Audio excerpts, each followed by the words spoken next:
Hey, what's up, guys? This is Adam D'Angeli for the Michigan Caregivers Association with an update on the legislation to cartelize and monopolize the marijuana industry in Michigan to push all the caregivers out of business. The bills have not seen any action on the House floor. They did pass committee, but they haven't moved since then. So now there appears to be a new bill to sweeten the deal for certain lawmakers, House Bill 5562. And let me put it on screen here so you can see what we're talking about. This is a bill to create a grant program for women and minority-owned cartel members. Now, I'm not sure what in the world that's supposed to actually do for caregivers, but let's go through it here. It says this is a brand new bill. It's not amending an existing law. A bill to create a marijuana business grant program. Woo, well, maybe that's a great thing for caregivers. Is it? Well, let's see. First, they've got some definitions here. What a minority-owned business, a woman-owned business is. And then there's not much. This is the whole operative language of the bill. The Marijuana Regulatory Agency shall create and operate a grant program to award money to minority-owned businesses and woman-owned businesses seeking licensure under the Medical Marijuana Facilities Licensing Act. Did you catch that?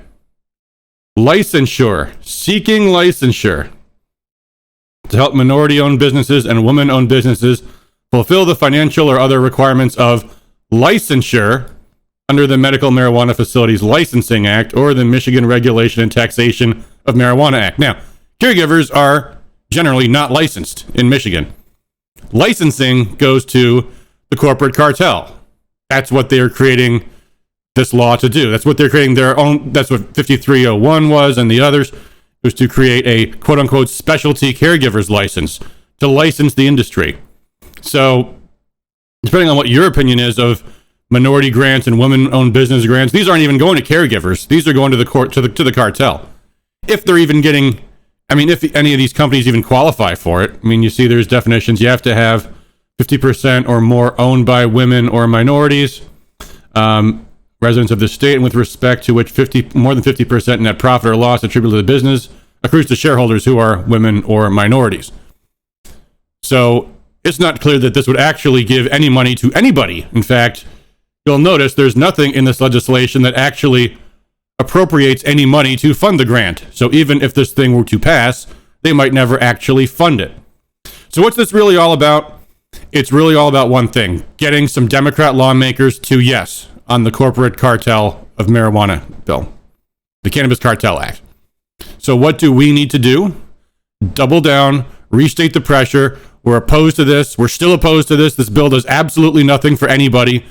It's absolutely ridiculous. The only people that are going to be suckered by this, maybe, are some lawmakers. But also point out to the Republicans in the House that what they're doing with now this corporate cannabis cartel bill is also handing out affirmative action funds to women and minorities, which some Republicans actually oppose. So, yeah, that's 5562. It's a lousy piece of legislation. It's intended only for political purposes. Probably won't actually even do anything. But all it's about is trying to drag the Corporate Cannabis Cartel Act over the finish line. That's all it's about. Same as the bills are. That's what their purpose always was to drive caregivers out of business and cartelize the caregiver industry.